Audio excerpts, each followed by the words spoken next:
Hey everyone, and welcome to the last week of direct instruction for contemporary affairs. Um, for those of you who read my email, you should know that this week we're basically just going to work on catch up. Get the highest grade we can get and work closest to graduation for those of you seniors.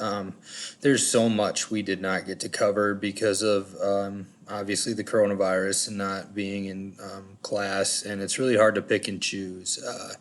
One topic I really enjoy going into is the Arab-Israeli conflict, which is the conflict over the land in Israel and Palestine.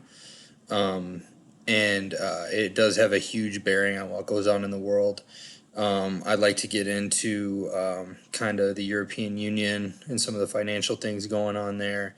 A big one that's affecting us right now and plays into our political conversations and elections is immigration reform. Obviously, that plays a role in our lives too.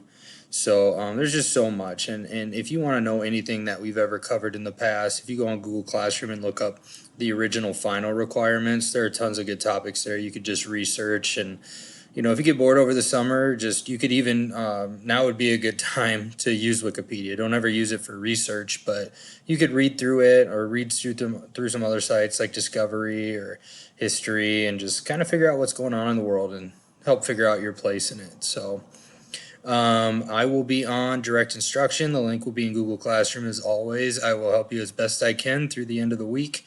I think you actually have till next Tuesday before grades get locked in. So let me know through email or through direct instruction. Some of you have had multiple times. Some of you, this was the first time.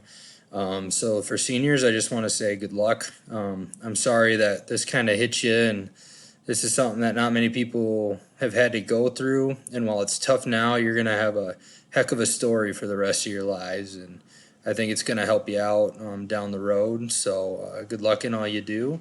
And for those of you coming back to East next year, I do have an announcement. I will not be back at East next year. So if you haven't taken economics or government yet, you'll have a different teacher. I'm continuing my career path towards becoming a high school principal. So I'll be in a different district entirely. But I've enjoyed getting to know you all. If you need anything, please feel free to reach out, and have a good rest of your year.